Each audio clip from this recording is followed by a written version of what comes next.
Levels of wealth, which one are you currently at? You've said that there are 4 levels of financial wealth: poor, not poor, rich, and mega rich.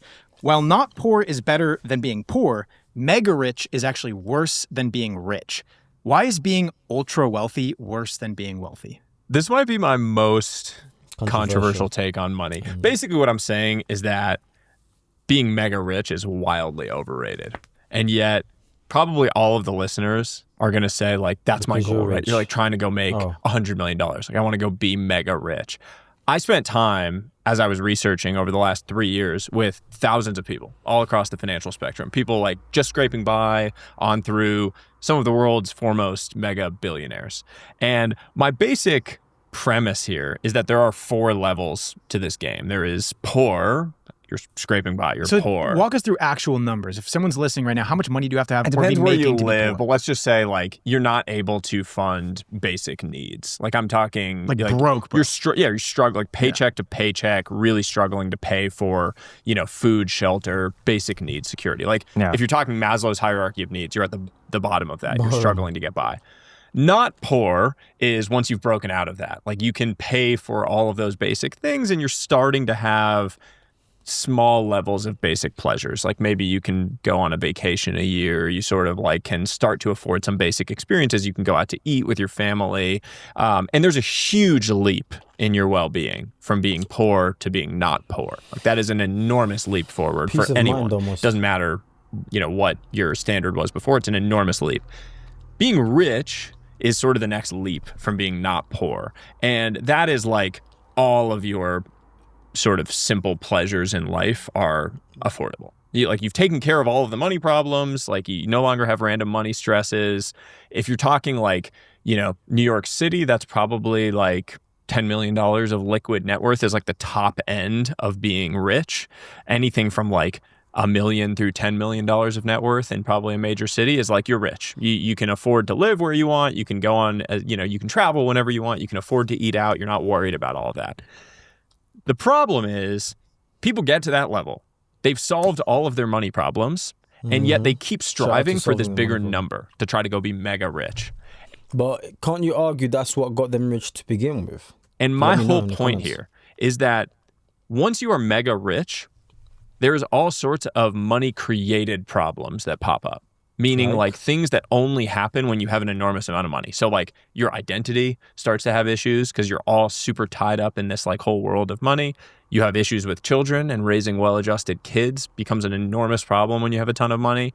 So suddenly you've already solved all of your problems. You're not solving anything new at the mega rich level, but you're creating a whole bunch of problems for yourself. But it sounds like that's a problem with the character of the type of individual that usually makes it up to that level of wealth, as opposed to achieving that level of wealth and then that amount of money kind of being a cancer or plague to your like character. It depends on...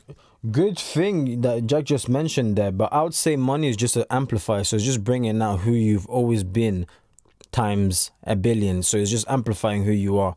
But I would love to hear your take. Let me know in the comment section down below. Once you're there, please like the video. Wealth and then that amount of money kind of being a cancer or plague to your like character. It depends how public you are about it too. If you walk down the street and no one has any clue, you're less of a target. Less of a target. I think what you're assuming though, Jack, is that like we all have perfect agency and control over our own behaviors and characters. And the reality is so much of who we are and how we approach life and our expectations are driven by our comparison set and like our environment. So in other words, if I say I want to live a simple life, I'm like, I'm really happy with the simple things. Like I could make a lot of money, but I'm not going to live a fancy life. And I want to do that in Omaha, Nebraska. That actually could be reasonably easy for me to do.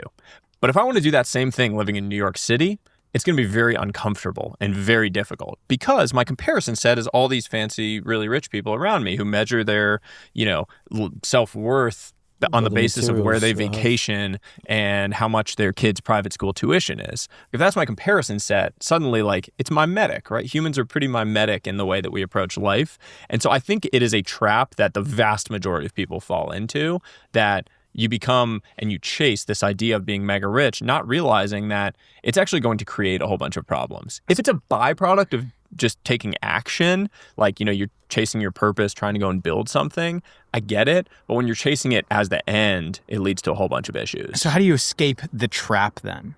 Good question. I think the biggest way you escape it is that it can't be about money along that journey. Like if you are going to become mega rich, it should be a byproduct of the fact that you are trying to go and build something that you really care about, not because you are just trying to be mega rich because you think it's going to make you happier.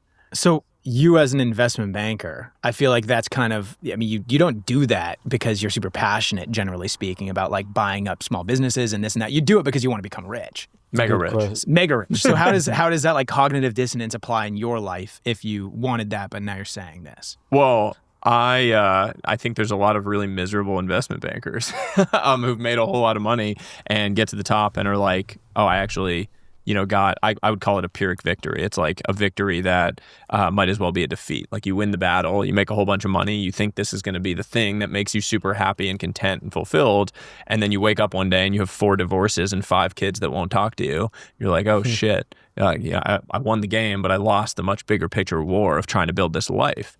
It's the reason why I think thinking about these things before you go and do it is the most important thing, because then you can try to avoid these pitfalls, right? Like you can make sure that your kids understand the value of hard work. They're not given all these things. They're not insulated from failure at every step along the way. There's definitely actions you can take, but I would say it's a trap that the majority of people fall into on that Easier said journey. than done. It's pretty rare that you come into contact with a mega rich person who is not suffering in some way, shape, or form from the pitfalls of that money. So tell me about these billionaires that do also have this fulfillment and peace of mind.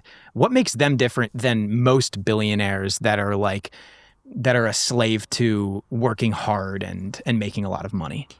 I think Richard Branson is probably the best example of a billionaire who has sort of done it right in finding balance in his life. I just co-hosted a retreat with him actually he has this private island, Necker Island, right? It's like this crazy island in the British Virgin Islands. He's owned it for many years. It's an amazing story because I think he bought it for like $50,000 or something back in the day. And obviously it's probably worth $100 million. I mean, it's an insane property. And hosted this retreat there with him. And I gave this talk talking about like the fact that there are these different types of wealth and building your life so that you have thought about that along the journey. And he came up to me at the end and just said that it had made him really think. He had been up at night thinking about it.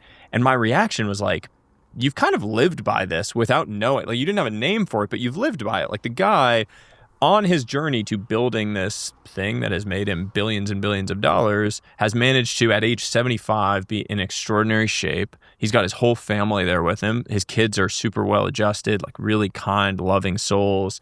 He works on stuff that he really cares about. He's got a lot of freedom. Like he has really done that. And the way that he did it was that he thought about it all the way. Like that was designed into his life, the entire journey. So it was never this whole game of like later. Most people, they say they're in the season of building. So they're like, okay, well, I'm going to build and make a whole ton of money. And then I'm going to get freedom and purpose. And then I'm going to focus on my health. And then I'm going to be there for my kids more. And then I'm going to spend time on all that stuff. And the sad thing is that if you keep saying later about those things, later just becomes another word for never. Because most of that stuff is not going to exist later. Like your kids aren't going to be 5 years old later. You're not going to magically wake up with freedom later. It's not like you have to design it into your life. And so he did that. And now as a result, at 75, he very much looks like it. So what questions should people be then asking themselves on a daily basis to not fall into any financial trap in the bad way or in the way of having too much money? One question. What is the money for? It's a question that no one thinks to ask. You're like, I'm chasing money. I'm going and doing these things. Oh yeah, I want to be a billionaire. I want to do this thing. I want $30 million, whatever the number is. You never ask yourself, what is the money for? What is the life I'm actually trying to build? Easy to Give us a answer, example of an answer that you give, like, because I feel like most people just say they want freedom. say, well, I get a nice house by the hold on. beach. Graham, and what's the money for? Nicer house. Why a nicer house? It's something I want. Why though? More square footage. But why? More activities. What activities? What activities are you going to do? You're going to sit in your studio and work. No, I have a drum room. So you're going to have a bigger drum room? Yeah. Is that really why? Yeah. Okay. Yeah. That's great. People stay over the house. I want a little guest house on there, a nice view. And you bigger think yard for Bailey. And you think, oh, okay, Yeah. that's a good one. Yeah. Future kids, Yeah. all that stuff. Exactly. I get that. Yeah. That's good. Yeah, exactly. And you can't do that right now? It would be stressing it. That's good. Yeah. But like that vision of saying like, I know what I want my day to look like. Like, what am I actually doing? I'm wake up in the morning. I want to like play some drums when I wake up in the morning. And that's like, I'm going to be able to create this drum room if I make more money. I'm going to be able to create this space where my kids are going to be able to like be outside and in the pool. My whole vision when I like went and wanted to start making money was that I wanted to be able to take my son in the pool at 1 p.m. on a Tuesday. Like, that was what the money was for. I was like, that's what I want. And to me, like, I have that now. I can do that. That doesn't mean I'm going to just shut down my pursuit of like my ambitions and doing things, but I also have to be able to pause and appreciate that I created the life that I actually wanted, that I can do that. It's a slippery slope because it slides up and down, because after you achieve that, now you want more, just like Graham. He's got the mansion now. Now he wants a bigger one for a bigger drum room and all of that stuff. So, you know, I guess that's humans at the end of the day. We're never truly satisfied. Rich to me is when you don't have to work and you keep getting more wealthy. This doesn't mean Lambos and yachts. That's super rich, but you can live a nice upper middle class lifestyle without having to work, and you'll never go broke because your investments are still compounding without having to touch the principal, and you are still investing money from dividends, real estate, etc., etc. This dude is a smoke blower. Money does not create problems. Character is what matters. I do hear it. I was saying it just amplifies who you are. Poor is when you're broke. Account is below 250k. Not poor is 250k to 1M. Rich is 1M to 10M. Mega rich is 10M plus. You know what? This is a good description. Wow. Good breakdown, should I say. So poor is when you're broke. So when your broke account is below 250k. I do hear it. Makes sense. Not poor is 250k to a million. Rich is 1M to 10. Mega rich is 10 above. And really, they've said after 10 mil, you don't really need anything per se, in the sense that you can afford everything at 10 million. At 10 million, you can pretty much afford anything. Private jet if you really want it, if you want to charter one, if you want to use one, buy one. Buying a private jet is a different story. But at 10 million, you can fly business, you can fly in a private jet, charter one, innit?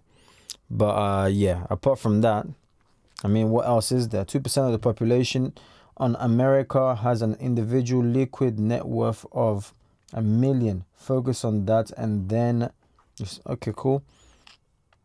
5 million, no debt, good number. 500 million, you are living in a different world, a world none of these guys know anything about.